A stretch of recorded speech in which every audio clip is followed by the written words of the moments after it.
all of you Coldwell Banker lead agents for joining us for LeadGen Marketing Basics today. I am, of course, Matthew, and this is... I'm Angel. And this is the first of this series. It's the first official one of this series. So we have put together what I call 8.5 series program on lead generation for you guys. And so we have put together, the reason 8.5 is I've added a video session, a webinar we did a couple months ago on online lead conversion. That's the half of a session because it's not part of our main program. You can go watch that video if you have not seen it already at elitescoop.com/leadgen. And you also are going to find links to things we mentioned in there. And every webinar that we do, we are going to record and post on that page with reference materials so that there's one place to go to if you miss something to catch up. However, the webinar recording software is not always the best. So sometimes it may not record the session. And then if it doesn't happen, we're just not going to post it. We're not going to go back and re-record because it just doesn't convey that well. So go there. There's also a link to all the upcoming sessions. It is important that you guys register. If we find that no one's registered for it, that there's not an interest in it, we will change what we're doing and terminate that class and go find something that's more useful to you if we don't get people joining. So elitescoop.com/leadgen just posted that page yesterday. So go and bookmark that, take a look, register for the classes in the sequence they're coming up. We're doing one a month for the next 8 months, and we may be adding some more supplemental stuff as it goes along. We've already had a conversation about things we'd like to add to it. So you can get more information there. So we're going to start off with this. There is no silver bullet. Of the things that Angel and I and Poppy will be joining us, she's actually on travel today for a family event, so she wasn't able to join us for this session. But other things that we're going to discuss in this series, none of it is to be taken as, if I just do this one thing, I'm going to make $1 bazillion. All of it is a system that we want you to start to implement, and there's going to be things that resonate with you that you'll be excited about and do well, and there's going to be things that you aren't so excited about that you may just decide not to do. But it's a combination of these issues that make successful agents. And so Angel and I have studied a lot and played with some of these ideas quite a bit, and seen a lot of backing for the concepts and the things we're going to talk about. Today's session is primarily on basic lead generation, basic marketing things to set a foundation for the rest of the series that we're going through. So it starts off with you understanding you are a marketer. And some of you have heard me talk about this before. One of my favorite books I read early on in my career was E-Myth Revisited. We'll put a link to that for Amazon up on the page when we're done. E-Myth Revisited is, it has nothing to do with the internet. It's entrepreneurship. Michael Gerber was the author, and one of the things that was very profound to me was that he writes in his book that at some point you're going to look in the mirror and realize you are your own chief financial officer, chief executive officer, chief marketing officer, and that the success or not of your business is solely on your own shoulders. From time to time, I've interviewed agents. Well, I've interviewed them a lot, but from time to time, it's come up in conversations. They feel they're not successful because X, Y, Z. Somebody's not supporting them at home, or no one's giving them business. The agents who are successful are those who have taken responsibility for them. It's our job at Elite here to partner with you, to give you tools, resources, training, support, and counseling, coaching sessions on here, but ultimately you still are your business. And so you have to take responsibility for that. And remember, part of your day must be budgeted to putting people in that production funnel to generate more business long term. And we're going to talk about what that consumer looks like in just a little bit, and understanding that we're not in the era of 30-day buyers and sellers anymore. So you have to be thinking like a marketer. There's a number of podcasts that we listen to, articles we listen to. A lot of them are outside of the industry to keep up to date on what's going on with the consumer. So you remember that this is part of your job, is to be a marketing professional, and whether it be for you and your self-promotion or for your clients when you're marketing their property. Yeah, so they don't really tell you this in pre-licensing. You need to be a marketing expert, and that's for you. So the brand, the Coldwell Banker brand, gives you their credibility right off the bat, but you are the brand. You're not just selling homes. You need to be able to sell your services and your expertise. So establishing your brand is key, because the consumer is going to connect with you. So quality is non-negotiable, and that's quality in materials that you're putting out in your communication, and everything that you do, because everything that you do is marketing, and that's marketing yourself. So you're going to want to have your best foot forward. And marketing is a lot of fun. Being able to connect with consumers, putting out good content, good information, and seeing a response for it is fun. But honestly, those instances where I've seen successful marketers, you can tell they're excited about what they're doing or they had fun putting it together. If you saw an ad on the Super Bowl or on TV that made you laugh, more than likely the people who put that together had fun doing it, right? They had a good sense of humor, they laughed as well. Getting the ability to communicate with our consumers, and Angel will talk a little later in a session about lifestyle marketing, in a meaningful way to engage them in the life is pretty important. So a number that you should remember is 3,104. There are 3,104 ad pieces that are seen by the average consumer each day. Think about the pop-ups on your web pages, the billboards on the side of the road, ads you've seen in a magazine, commercials on television, all over the place, things you hear on the radio. Though all those ads can be overwhelming to consumer, and they start to shut them down. They're trying to find something that triggers or connects with them where they are in their life, so that they can recognize it, so that they can enjoy it. And so having fun with this, doing what's comfortable for you, should be a prime goal for you in your marketing. And the marketing is a conversation. Just like we're sitting here now and chatting, there's a way to connect with consumers. Unilateral, just talking at them is not effective anymore. This is why newspaper ads and those types of things have gone by the wayside, as the consumer wants to be engaged in the conversation.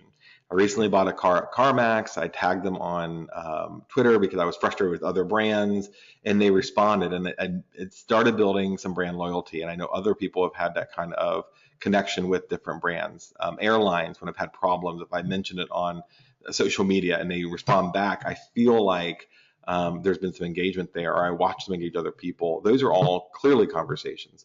But your marketing, your advertising also has a degree of a conversation. It's a way to start the conversation. It reflects on who you are and how you're going to serve those clients. Something as simple as your for sale sign that's crooked and falling over in a yard tells me that you're probably going to be negligent and you're not going to be keeping track of the professionalism of your marketing. Seeing one crappy photo in MLS is going to be a reflection of the agent. Seeing ads that look bad or aren't contemporary are all reflections of the agent.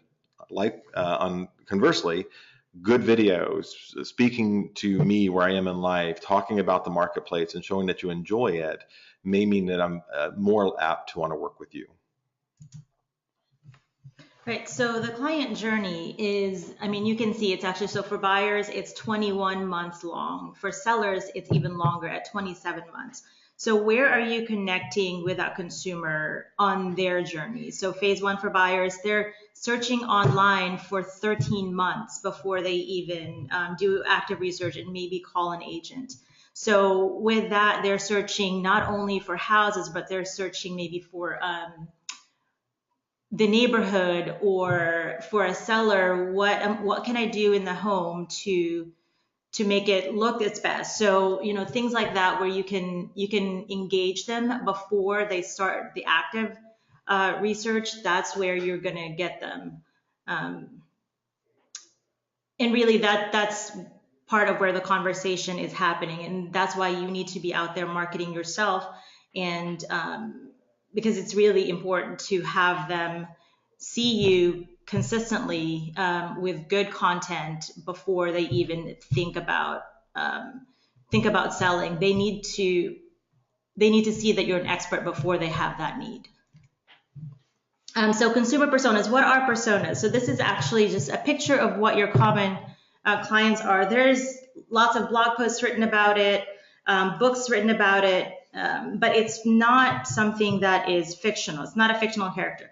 Actually, so when big companies create a new product, they build personas first for what their target audience is. So basically, they take their most common client, they learn about their needs and wants, and it helps them figure out how to reach these types of people and how to understand their concerns and be able to address them better. But who are they for us? So if you're an experienced agent with a niche like military, you can tailor your messaging to attract that specific client. So for you guys, if you're new, there are tools that you can use to get that typical client. But if you already have clients, you can just take. So for example, in this area, if you had a typical client for us would be a busy family with one spouse commuting north, possibly. So maybe that kid would be involved in sports and they're constantly on the go. You need to give them a name and a story behind it, and then create your strategy that would attract that type of person and build a better experience for them from start to finish. And by doing so, you're creating a lasting relationship that will likely end up with repeat business for you and referrals. So CBX is a great way to find that story for that buyer. This is available on all the tablets, so Android and Apple. It's on Windows too. And on Windows as well. So if we tend to forget about Windows. Yeah, if you go to the App Store, just search for Coldwell Banker CBX. If you just do CBX, you're going to get all kinds of other stuff. So your login for CBX is going to be your same login for CB Exchange. So basically, it's going to give you a better understanding of the type of person that might buy that property in that community. So for example, this home buyer profile, this is telling me for the zip code, the median age of residence, average family size, the top areas moving into this county. So this is Spotsylvania County on the screen. The top areas moving here are Prince William, Fairfax. Actually, they're moving down because the cost is lower. And also people are just moving around Spotsy. It even gives you the number of inquiries submitted in the last 14 days. Actually, this was Stafford. So there's been 1,900 inquiries submitted in the Coldwell Banker network for the zip code, which is incredible. It also gives you a story about the people in this that may be moving here or that are already living here. So for example, Soccer Moms. Soccer Moms is an affluent, family-oriented market with a country flavor. Actually, it says a lot about us here. So residents are partial to new housing away from the bustle of the city, but close enough to commute to professional job centers. Life in the suburban wilderness offsets the hectic pace of two working parents with growing children. They favor time-saving devices like banking, online, or housekeeping services, and family-oriented pursuits. So how can you take that information and attract that particular person? If they're interested in what you're putting out, they're going to be engaging with you. Another cool thing about CBX is it'll actually tell you for a specific property who is likely to move here. So it's going to give you specific areas. And from there, you can take your advertising, whether it's Facebook or Twitter. For most of us, it's going to be Facebook because that's where your consumer is. That's where your sphere is. So that's where you need to be. If you're doing any kind of advertising, you can take these zip codes and really hone in on that target market and be able to tell your seller, give them some measurable results after you do an ad based on this data that you give them. And we're the only company that has this proprietary information. So if you're competing with other agents, they're not going to have this information to give to the sellers. It's going to look like you're an expert in that community. And what I was going to say. We mentioned earlier about the webinar. I mean, goodness gracious, about CBX and the platforms, and I said Windows. It's on Windows Surface. It's not on Windows 10. It's on Windows Surface.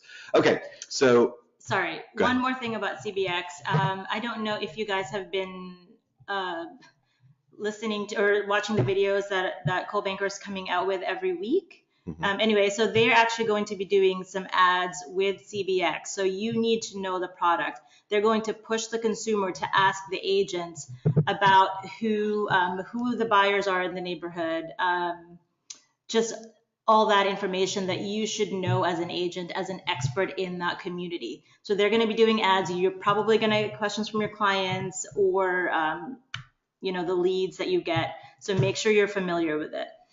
Yeah, and so again, if you weren't clear, that Coldwell Banker is going to be doing national ad campaigns on this. So your clients may be seeing that and asking you for that data.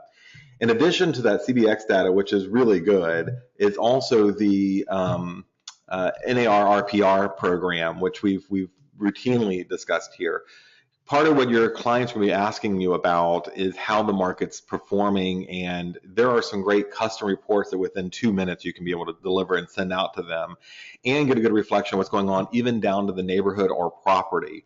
So you want to make sure you have that, there's a mobile app you can download, there's a web page you can use. Those two pieces of information are going to tell you exactly who your consumers are. And it's between the two of them, there is some repetitive data. CBX is a fantastic resource for presentations and getting information. RPR goes a little bit deeper, a little bit more reflective on trends and information. So those two both are awesome resources. The other thing is we sent it out about 2 months ago. The NAR profile of home buyers and sellers we have distributed out to you. This is a platform for you to look at your marketing every year as you're doing your marketing plan and say, this is my client and this is where they are. One of the things that we're using, one of the pieces of information I pulled from that to use in our presentation today is where do clients actually come from? So all the consumers that were surveyed, and there were thousands of them by NAR, in the past 12 months, this is where they found their agent. 48% of them, the sphere of influence referral. That number is down a little bit from where it used to be, actually quite a bit from where it used to be. It used to be, and it's been steadily downward in this trend, it used to be that your friends, family, neighbors all referred you to their friends, family, and neighbors, and that's where business was made. We've seen that number decline. In its place, we've seen an increase on internet advertising and internet leads, actually quite a pretty hefty increase in that. Previous clients is still a big chunk. So people you've worked with in the past referring you, still a huge marketing group. That means you got to stay in touch with them after the transaction. And Angel and I have talked about this a lot. We've seen so many times where agents get done with a transaction and then they're out of the client's lives. Now, sometimes that's by choice. I totally get that. I've had clients I really never want to have to work with again. But for most of them, reaching out to them in a meaningful way and with your CRM and your advertising and such can be the best group and the easiest, at least expensive group to get business from. Internet is 12%. These are people who went and found you on Zillow or Realtor or stumbled on your web page or was referred there by some other site. 6% agent referral, where another agent referred the client. Open house is 5%. This is actually 2% up from previous years. And matter of fact, I'm going to let Angel talk about what we're going to be doing for open houses. Yeah, so you guys got my email the other day about the open house month for May. I'm actually pretty excited about that. I know Matthew is very excited about open houses. Okay, so let me break in here because I have historically not been happy about open houses. A, because of the liability that you take. B, because of the safety issue in a world that's getting more dangerous. And then lastly, the conversion rate wasn't very high. The attendance rate wasn't very high. All of that, now we still have the safety issue, we still want you to have a buddy. The liability issue, we're going to give you some tools to help with that. But 5% of consumers finding their agent through an open house is pretty meaningful. But we've also seen where about 48% of buyers are now visiting open houses, whereas before that number was very low, which means that's where they're going. What's old is new again. They can find that information easier. And so this is, I just want to make sure I defend myself and why I'm changing my mind on this. I'm like a politician. I'm just going to go with no, I'm just kidding. And then Angel has a fantastic plan that she's launching. Yeah, so what we want to do, since you guys are going to be doing open houses anyway, and we want to support those efforts, those marketing efforts, so we're just going to make a really big deal about it. So every week there's going to be a prize for a consumer that visits our open house. So we'll send out information on this hopefully by tomorrow, where you guys can fill out a form and let us know when you're going to hold your open houses, and once you do them, you can submit the form for the consumer side so that we can contact them if they win a prize. And then at the end of the month, an agent is going to win a prize for the most open houses they hold. It doesn't matter if it's their listing or not. If they sit at an open house, then they can win a prize. So we will give you guys all that information, but we will also be promoting this heavily on social media. So we're going to give you guys some shareables. You can create your own if you want, but we'll give you some to use and probably do some tutorials. Canva is a great way to get stunning graphics that you don't really have to do a lot with. So there's going to be a lot of resources for you guys, but that's something that's coming up in May. So if you have listings, set up your open houses now for May, and then we can get all that marketing in place for them. Okay, and there's been more information coming out about that. So again, that number's increased. Again, with almost half of buyers saying that they're going to an open house, this becomes a good opportunity. I do want to say this as we look through the numbers, and we finish the numbers first. 5% saw the agent sign in the yard, called them. 5% through direct contact, and this is going to be things like core fact, where we're sending them a letter, or we're sending them postcards, or we go knock on a door, or whatever it is, where we took initiative to go out to a target audience. 2% through Florida, that number is just constantly on decline. Consumers do not want to just meander through an office. They're typically not very loyal if they do that. They've got an agent elsewhere. They're looking for information as they walk by. So that number is slowly fading down to 2% of consumers actually found their agent through stopping at an office, 1% through relocation, and 1% with search engines. And this is just, they do a random search and then they find the agent. So direct contact, again, that could be paper through letters and through core fact and postcards and the rest, but you'll see nowhere in the 99% that's listed here through any type of newspaper ads or anything like that. So we tend to focus where the client actually is. All of that said, do not discount this. For example, don't discount the open house as only 5%. That just means agents need to work harder at learning how to convert in an open house. If 50% of buyers are going there, but only 5% of buyers are finding their agents there, or clients are finding their agents there, it's because of your conversion technique. It may not just be because of the product. So it's a balancing act. You got to know what your strong suit is. Did you have an opinion on this? No. Okay. All right. So marketing basics. This is more about housekeeping, because so when most of you guys are experienced, so you probably already have all your disclosures on all your marketing. But if you don't, go to elitescoop.com/resources. Under identity standards, you need to disclose that you're an agent wherever you are, whether it's your email, your text. If it's the first communication with a lead, you need to let them know that who you are, you're a licensed agent, and who you're with. So if you go to the identity standards page, you'll see the advertising regulations that we have to follow. So under print advertising, if you're doing flyers, it's really minimal information that you have to have on there. So it's not difficult. So for print advertising, for example, you need to have your firm name, licensee's name, and it must all be clear and legible. And that's not hard. So make sure you add your contact information in there too. But under signage, you need to have your firm name. If you are creating your own signs, you need to have the branch office telephone number. The consumer needs to be able to call the office if they can't get a hold of you. That's only for yard signs. So you don't have to have that branch office phone number or anything else, just on the yard sign if you're going to create your own. Business cards, you need to have your firm name, licensee name, and contact information. We're providing that for you, so you don't really have to worry about that.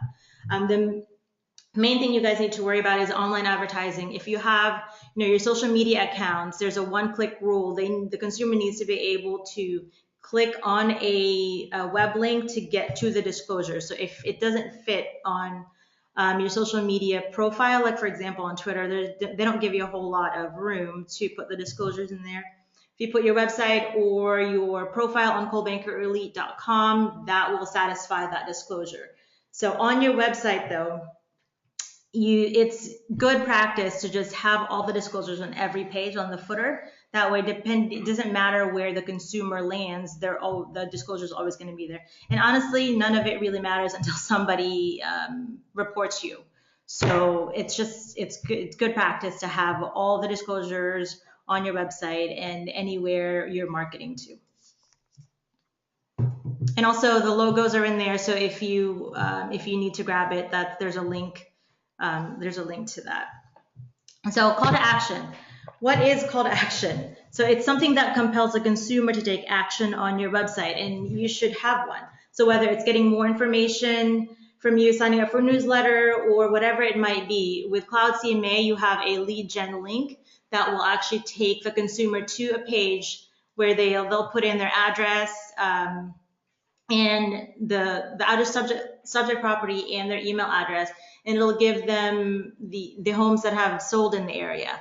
So that's a great call to action because most people want to know what the value of their home is, and that, you'll get an email. It'll let you know that the lead has come in, and then you need to call that consumer and follow up. So there's a lot of things you can do to generate leads for free, actually, because you can do that on Facebook or any of your social media accounts. You can even put that on your email signature, on your website. I have a button on my website, for somebody to just quickly find out what their home's worth. So there's a lot of things you can do with that. Okay, so if you didn't hear that, Angel just snapped at me because I fell asleep during that part of it. Just going to the next slide to talk about that very thing. No, I did fall asleep.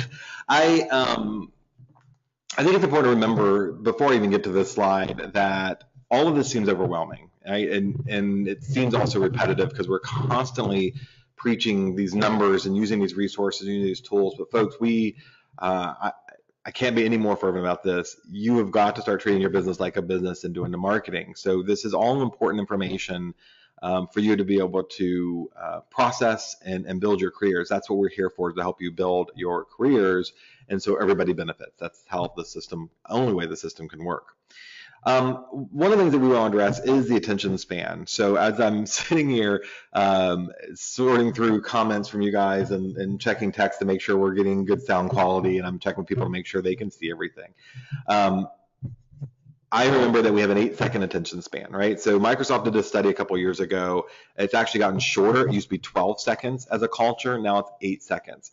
So when you do a video and you've got 5 minutes into it, you have to be changing topics and positioning and voice tones and all those things about every 10 to 15 seconds to keep their attention. We actually have a shorter attention span as the American culture than a goldfish. You've already lost me. I know. It didn't take much. It just really, that's just how it works. So we have a short attention span. Your marketing needs to be something that at a glance will get their attention, just like we tell you with listing photos. It's got to be at a glance, good attention. Now, we're going to be going through these the numbers. In this series, we're going to go giving you tools and resources to go do this stuff. But you have to understand why, when we give you tools and resources, why we recommend them and what to do with them before we can break down how to use them. 66% of consumers go with the first agent they interview. That's a pretty important number. So being there and being first is really important. We're going to steal something here from Google. Google has, and you can go online on your own time, watch the webinars, go look through the materials and the case studies. Google has what they call a 4-step mental model, or ZMOT. The 0 moment of truth. So the first thing we have is a stimulus. A consumer wakes up one morning and says, I've got to sell my house. And the first thought is, I need to call Jeff Edmonston. But, Jeff, we love you, but that's not most consumers' first thought. As Angel talked about earlier, there is a very long, almost over a year in most instances, long process by which that consumer is thinking, I think I want to sell my house in a couple of years. Many of us have gotten that phone call 6, 7, 8 months out going, in the spring, we're thinking about putting our house in the market. What is it worth now? What's a good strategy? Is that a good time? And asking those questions. Those folks, those sellers, and we believe that you have to list to control your market and your time. Working with buyers is great, and that should be part of your business plan, but listings need to be the focus. They're harder to get, but you give you more control and more span of marketing flavor. But whether it be buyer or seller, they're going to wake up saying, I want to buy and I need a plan, or I need to sell and I have a plan. And that's going to be their stimulus. Then they go through that 0 moment of truth, or what we call the pre-shopping, where they're looking at online reviews, which we give you Real Satisfied and other tools to do that. They're doing an online search for things to prepare to sell my home. What does Zillow say the estimate is? Or if they're buyers, what does Zillow show as going out in the marketplace, and what is my price range? They're talking to loan officers, or they're thinking about the place they're going to and been researching, Googling it, and watching videos and information for a period of time. They're looking at those videos, they're looking at their social network. Who do they know in the area, and who's sharing what? And this becomes a great opportunity for us to step in and hit them at that 0 moment of truth when they're doing those that research. if I were buying a home in Fredericksburg, Virginia, never been there, and I do a search on Fredericksburg, Virginia, I would love to see a video from an agent who is talking about the area and their passion for it and what my family would enjoy, or seeing a blog post about the events and the concerts in the park, or the mommy and me groups, or what's going on for food trucks. I'm telling you what, if I found a food truck post, I would follow that agent to the end of the earth. All of those things, or following an agent who's talking about their area, all those things begin to zero moment of truth. We are trying desperately to engage at that point. This is where we should be hitting in the marketing. Now, the zero moment of truth is, I really like that agent that I found online that seems to have similar interests to me, that understands who consumers are, who has a great introduction video, who has information about the marketplace. And then the first moment of truth after the zero moment is the interview. And we will be doing actually we have done other webinars, and we have some others scheduled outside of the series on how to win them over at that first moment of truth during the interview. The second moment of truth is the experience. This all is cyclical. We want, when that client thinks about real estate, they go online and search, or they call a friend, or they're thinking about who they know who's an agent. We want to get into that zero moment of truth, and then we want the first moment of truth being the interview. And then after the second moment of truth, when they've had a good experience, we want them sharing on Facebook and on Real Satisfied and on whatever source that they like, Yelp, about the experience they've had with you, so that the next consumer who thinks I need to buy or sell finds the second moment of truth reviews during their ZMOT moment in this slide. It all works together. It's got to be part of a plan, so you can continue to evolve your business model. The end of the clone era is here. Unfortunately, I ask agents from time to time, why are you doing floor duty? Why are you doing flyers rather? Why are you doing open houses? Why did you run that ad in the newspaper? Why did you put that Facebook post up there? And it's not part of your plan. It's simply because you saw other agents do it. Those who are actually winning the marketing game, especially in real estate, are generally early adopters, ones who are coming up with a unique idea or a different spin or approach on these. And it could just be follow-up. Maybe you do better follow-up than everybody else.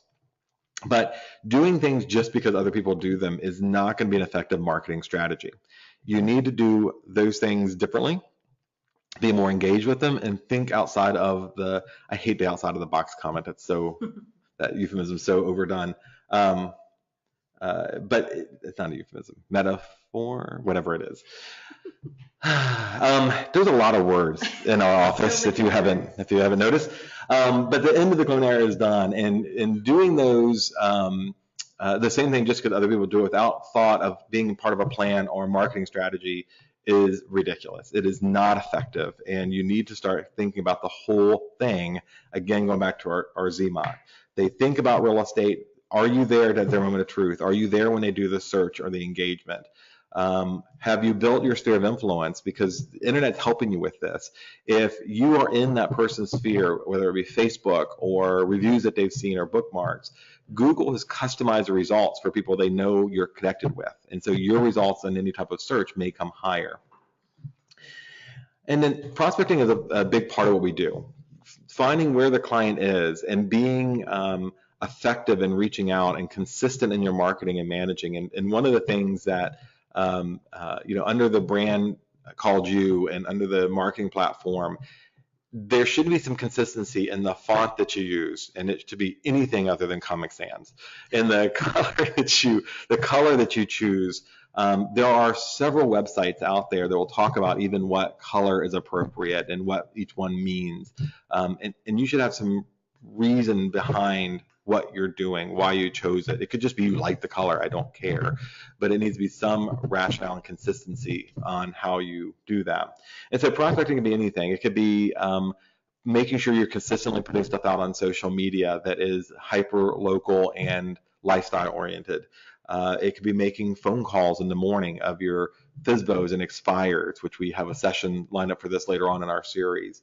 But it needs to be consistent, and it needs to be a little deeper than what you guys are doing, which is passing by and hoping someone notices the name badge on your jacket or the realtor license plate on your car and asks you. Those passive things are not building a platform for prospecting. Those are they're not engaging consumers. So We're going to do more with that during the series, but just remember, prospecting is important, and it should be dedicated part of your day. All of us get trapped in trying to put out fires all day long and getting caught up in drama of one transaction. You're not thinking about building more transactions after this. And then there's farming. So farming is consistently toiling. It's turning over that mulch. It's getting the weeds out. It is focusing on a approach and a plan. So farming is also going to be hyper targeted. It could be a community. It could be a niche that has to do with horse farms or bicycle groups or running groups. Your farm does not have to be the physical neighborhood. It could be a group that you wish to target and manage and maintain, but it does require some work. I don't know too many people who plant a garden without planning it out first, deciding what seeds to get, what soil is right, doing the rototiller to turn it all over, and then marking everything afterwards. It's a work and it requires a plan. So farming is going to be either, again, a group or a community. I'm going to talk about Brand the Block real quick. Go ahead. There you go. Okay, so I'm being prompted here to talk about Brand the Block. So Brand the Block, if you haven't jumped in there, we've had really good results at this target marketing using some big data information and sending out postcards that our team worked on for a while to make sure that we've got a very targeted group, just all the stuff that we've been talking about. We did not send out the Redskins football calendar because anybody who's interested can go download that to their calendars online. We do not send out market statistics every month. Matter of fact, we're sending them out once a quarter because you have a group of consumers who may be engineer-minded and really like those numbers, but that's not the majority. Instead, we did the lifestyle marketing. So how to remove a screw that's been stripped, or how to bring carpet back to life. We've done some community things. We stayed away from recipe cards per se, or but we've also highlighted some of our best tools and resources that are unique to the market, stuff that we offer that no one else does. So it's a good strategy for reaching those people on a regular basis. So if you are thinking of neighborhood marketing, you're going to want to look into the Brand the Block system. You can use it's powered by CoreFact, and you can send your own. If you don't want to be part of the system, that's fine. You can actually use the program on its own if you want to send out postcards on a consistent basis. But if you want to set it and forget it, give us some addresses. That's something that we can do for you. Yeah, and we did it specifically to be different and not be part of the clone group. And each of those cards have a call to action, which we'll talk about in just a minute. Do we ever talk about that? No, we're going to talk about in just a minute. We wanted to be very targeted, very intentional about what we did for you guys. So that's an example of a program that is geared towards farming that is an investment. And some of this stuff is free and you can do it for free. Some of it requires an investment like any other business. NAR says that the average agent only spends $680 in marketing. You're going to get what you pay for, and either you're going to do it in sweat equity and you're going to really, try to figure out all the free tools and go out there and engage and do your networking and prospecting, or you're going to do pay for it and have somebody else do it, or you're going to do, or the third or is a combination of all the above. And we preach doing a combination of all the above. We want to make sure that you are very intentional in targeting what you're doing and consistent in your marketing. Yeah, so sphere of influence, everybody knows what that is. If I have to explain that to you, I'm not really sure you should be in this business. I'm totally kidding. So you want No, you're not. You're going to want to reach your sphere. These are your biggest cheerleaders. They know you, they trust you, and you just have to let them know that you're in the business. So for all of us, the easiest way to reach them on a regular basis is social media. I mean, that's just our life now. You don't have the gatekeepers, back 20 years ago when you're talking about marketing, where you have to put an ad in the paper to reach the consumer. You have to do a radio ad or a TV ad. I mean, you can reach everybody that you know within a click of a button. I mean, it's pretty amazing. So your sphere is going to be your best target. And networking It doesn't mean just going to social events. Like Matthew said, join groups that you're interested in. The bottom line is people do business with people they have in common with and people they like. So whether it's a Facebook group that you're joining and you're engaging everybody there, or setting up a board on Pinterest about horse farms or golf communities, stuff like that you can do to reach that target audience. But in the networking, it doesn't have to be a group that you join. It can be, excuse me, it could be one that you start. If you have a particular, it could be for your neighborhood or the neighborhood that you're farming, even if you don't live there. It could be, I don't like using church as the marketing platform, but that's an example of one. You can go to meetup.com and say, is there something I'm interested in that once a month I could spend an hour and a half going to? It could be a photography group. It could be Mommy and Me, whatever those things are. You can start it or you can go find one to join.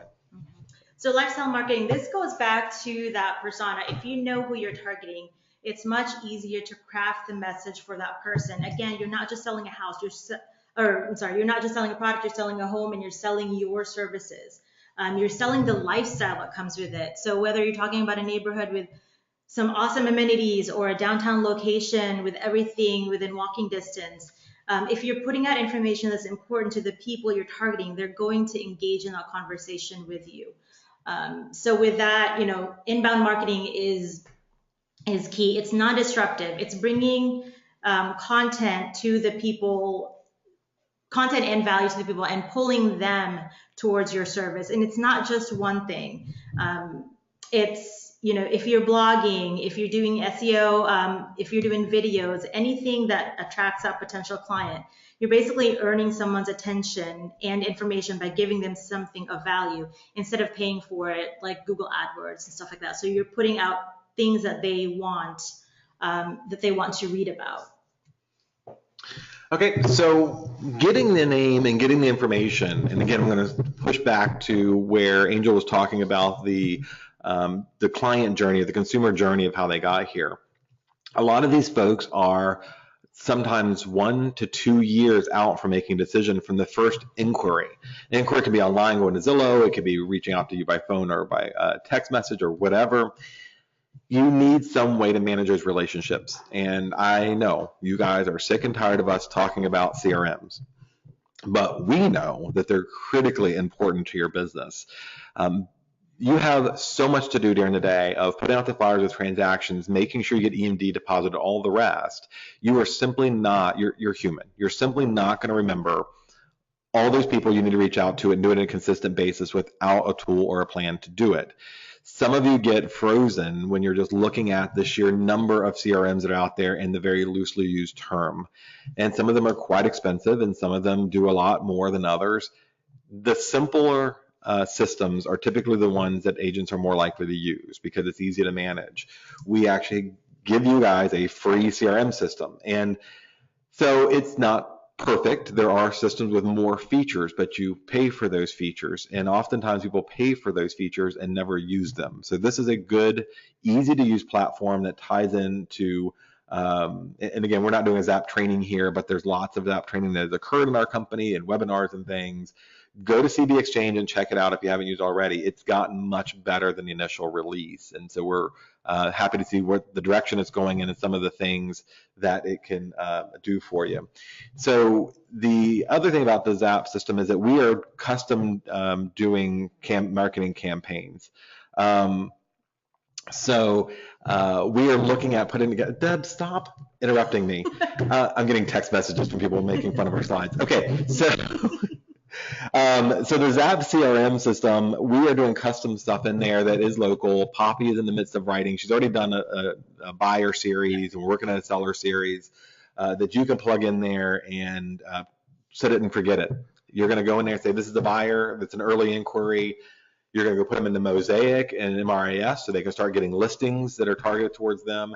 And whether a seller or buyer, you're going to go throw them in the Zap system, put them into a campaign so you've got 2 years worth of content that's automated. It'll remind you to call in certain places. It'll send emails automatically. It'll remind you to stop by if you have a system, if you have that setting added, so that you can build a good platform for marketing engagement and building your sphere of influence. That said, you're going to hear a lot of new marketing ideas. They'll be in the series that we're doing or in classes we teach or things outside of our company. And you're going to get a bazillion freaking annoying robocall phone calls from people trying to sell you Google ad space or emails about this new Boomtown system or conversion or whatever it is. You cannot do all of it. You can only do what you can easily maintain. And we do believe there are some basics you have to do. We believe you have to have a CRM. You have to have your branding done. You have to do handwritten notes, and you have to have a video, and you have to have a bio. Those things, if you listen to that list, are typically things you set up once. You spend a weekend setting it up or an evening setting it up, and then just manage it. Do not get wrapped around the axles of every new idea coming out there being one more thing you put on the list. I'm a big fan of 5. Find 5 things you're going to do them well, and until you've mastered them, you don't add anything else to the list. So you have to have a plan. What are your goals? You know, when you're talking about where do you want to be at the end of the year? So there are tools that we have to help you with that, and Matthew's going to talk about that in a little bit. But even as simple as what kind of social media plan do you have? We're going to talk about what tools you can use to kind of automate these things. You don't have to spend hours and hours on social media engaging people. You can put good content out there and, you know, spend an hour on a Sunday, schedule everything, and have it trickle out throughout the week. But it looks like you're really involved, but you just spent an hour, you know, setting up all these awesome information. So, but as far as having a plan for your business, Matthew, you want to talk about Coach Simple? Yeah. So. Hold on, I'm texting Deb back. All right, so yeah, you can see we just want to have fun with you guys. So if you're looking for a professional podcast or videocast, you're in the wrong place. You have to have a plan. So Coach Simple is going to, I thought I had a slide there, I didn't. Okay, Coach Simple, we just launched. All of you have been invited to it. If you didn't get the invite, email me back. I'll resend it to you. It's a system that's going to allow you to go in. As a matter of fact, I'm going to switch over to it because, you know, we're on time. Yep. For once. How did we do that? I don't know. All right.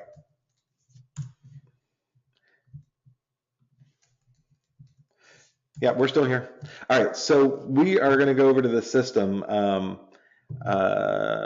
called Coach Simple, which we've launched for all of you.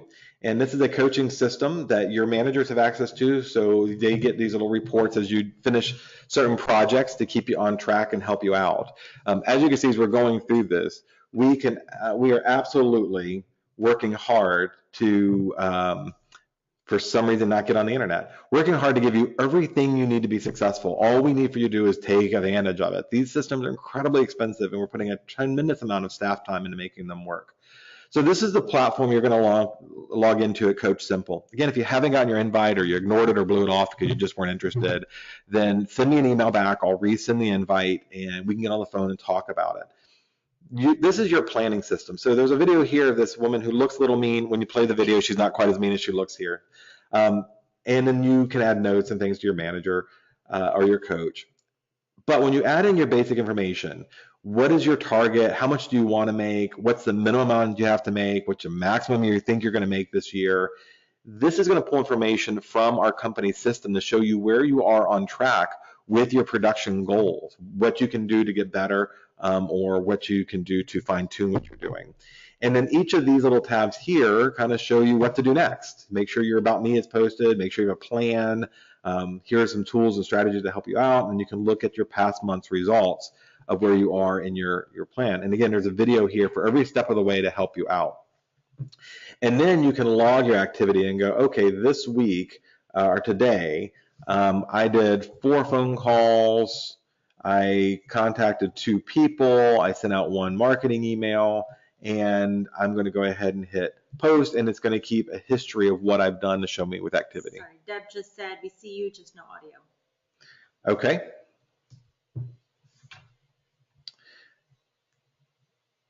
All right, testing, 1, 2, 3. Okay.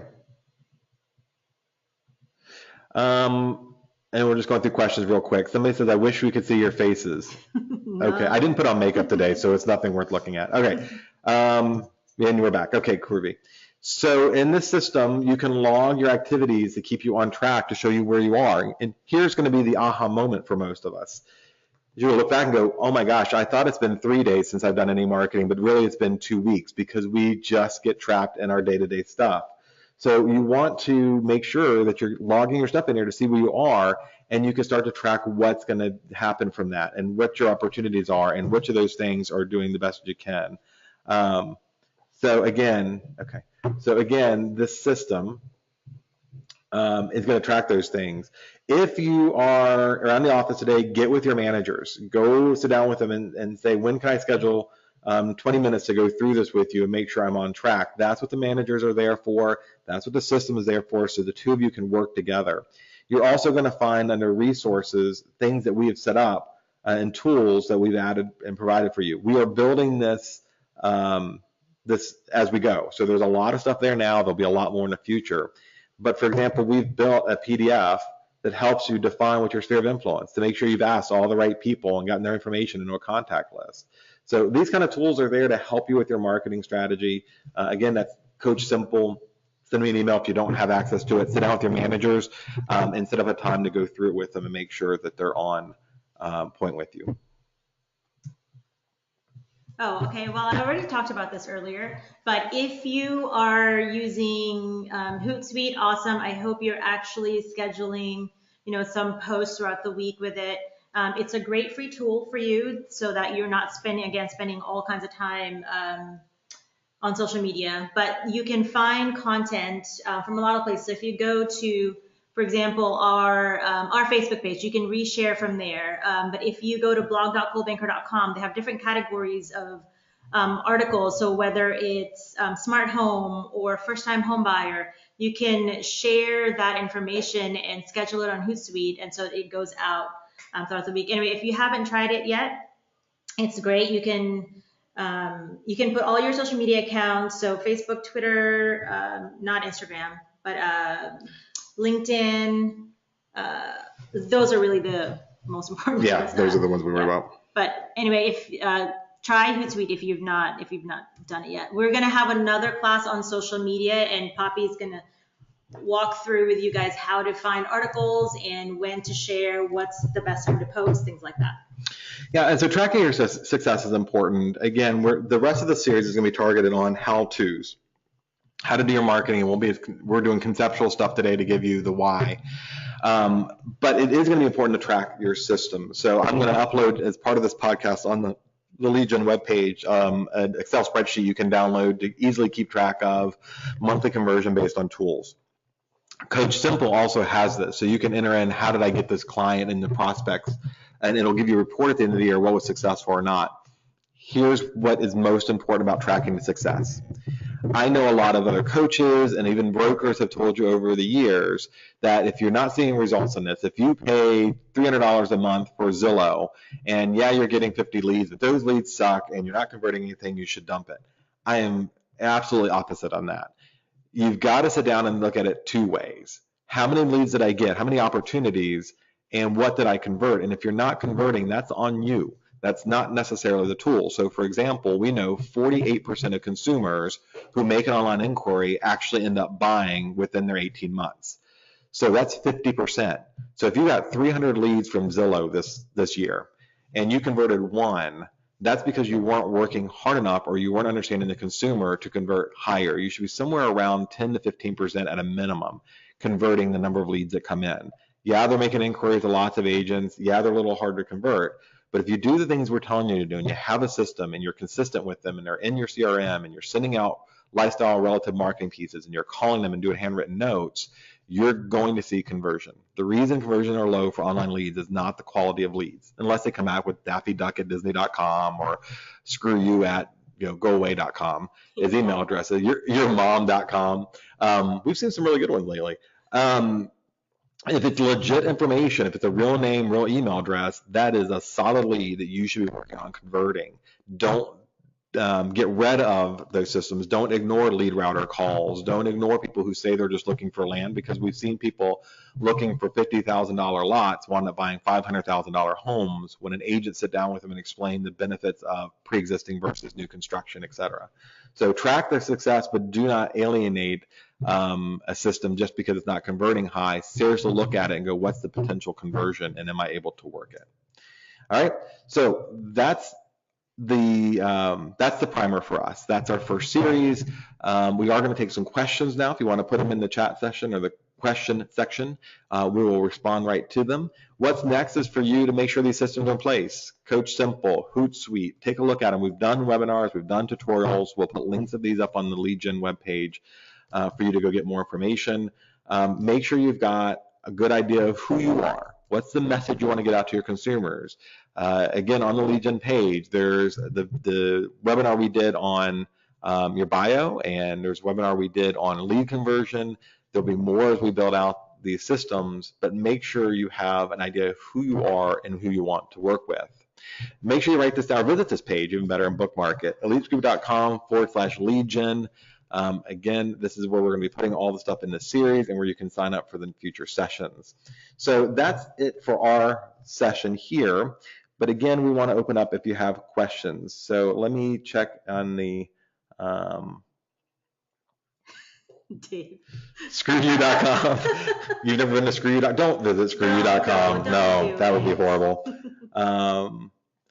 You lost us after the mean lady comments. Okay.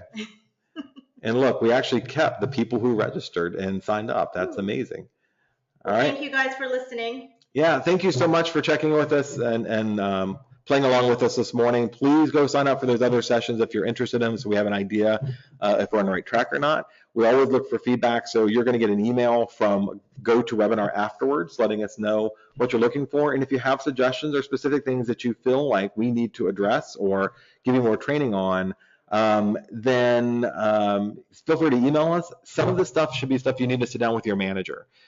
We've gotten big, I know, and I've been here for a little over 7 years now, and we have probably 120, 130 agents more than we started. Your managers are going to be your best guide through this process, and if there's something that you need help with, then Angel or I or Poppy or Colby are all here to help you out, and we'll schedule time with, or Donna, we'll schedule time with you. But your manager's your first stop. They're going to know you best. They're going to be able to help you walk through what best suits you and how to work through marketing in the current age, and then they can set up follow-up sessions with us. So again, thank you all for, I'm just going to check the comment section or question section one more time. Okay. So a question is showing properly that the client